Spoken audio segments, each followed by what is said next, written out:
All right, welcome back to the Beast Game Podcast, and this is going to be a review for a Netflix TV series called Lost in Space. And the creators are Irwin Allen, Matt Sazama, and Burke Sharpless. It stars Molly Parker, Toby Stevens, and Maxwell Jenkins.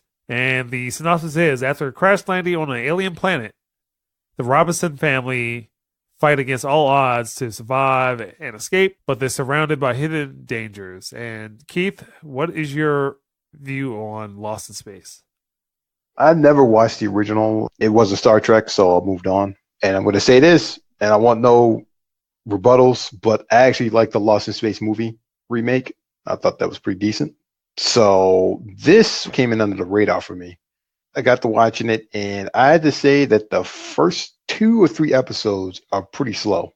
And considering that it's 10 episodes long, the first couple episodes, I actually didn't like the characters that much. I ended up liking the father, Toby Smith's character, a lot. John Robinson, I thought his character was very likable, but the rest of the cast was pretty unlikable from my perspective. They did a twist to the whole Lost in Space premise in that you've got the family of 5, you've got the robot, and you have Dr. Smith, who is sort of the pseudo-villain. And in the original series, Dr. Smith was always this kind of self-serving, conniving schemer who oftentimes got them all into trouble, that they all had to get him out of trouble and stuff. But he had a special rapport with the young kid, Will Robinson. And then you had the robot, who, the whole Danger Will Robinson thing. In this case, the twist is Dr. Smith was a female, and she's an outright criminal. Clearly some emotional and some psychological problems with her. The other twist is that the robot is a man-made robot. It's an alien-made robot. So it's the kind of the first foray they discover alien technology when they crash on this planet. The show starts out with them just kind of already in the Jupiter 2, and they crash. It's a colony ship, and each one of the families on the colony ship have their own Jupiter pods, Jupiter modules, which are those spaceships. Each one of the families has one, which serves as their landing pod, their home, and everything. So it's an interesting little twist. The entire colony crew is lost and launched to this other galaxy. And for the get-go, you kind of wonder, like, well, how the heck did that happen? How did they get lost in that? So as the episodes progress, more questions and more answers start popping up. And the story's kind of told through flashbacks. The other twist is that the family, the mom and dad, are not happily married. In fact, there's some tension there. The father isn't a scientist. He's actually a Marine. He's a Naval SEAL. So he's seen combat, and the kids are as smart like they were in the TV show. There's some kind of question mark on one of the kids who may or may not be able to function in that environment and stuff. So there was a number of little things that popped off in the first couple episodes that I was just kind of like, this is kind of boring.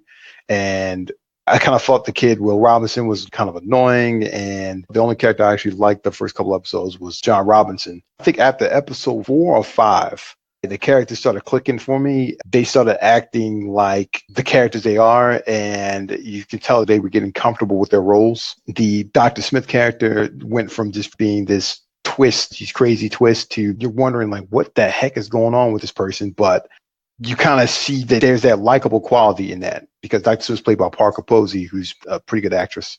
So her quirkiness shines through in the character.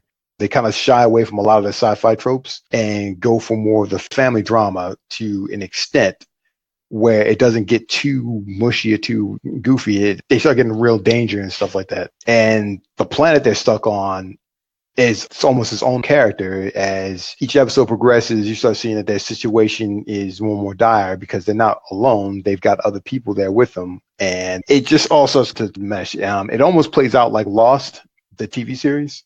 Everyone's got their own little past, and flashbacks start shedding light on the characters themselves. I was intrigued by it. I thought they were going to sit there and go with the whole robot wants to be a human angle and kind of play with that, or the little kid has the robot friend and stuff. It takes a almost darker turn several times. Some jacked up stuff happens with that. And there are a couple twists with the robot, a couple twists with the kid Will Robinson that I really liked. The end of the 10th episode, I was sold on the whole series.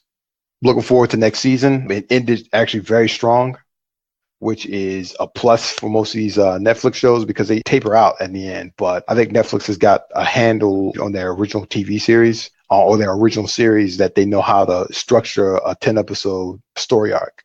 Did a pretty good job with this. It was a little slow, but anyone who does play it, I suggest you just give it at least 3 episodes, give it a shot, and you might like it. So because of the first 3 episodes, I'll drop it down a bit, but I'll give it a 7, a solid 7.5. Okay.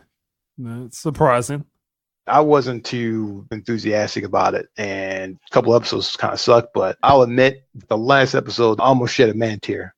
Oh, that's jacked up. The little kid, Will Robinson, doesn't feel like he belongs, and he's doing what he can, and it's like what you think would happen when a little kid thinks he knows what he's doing, would expect him to fuck up. Damn, dude. It's unfortunate.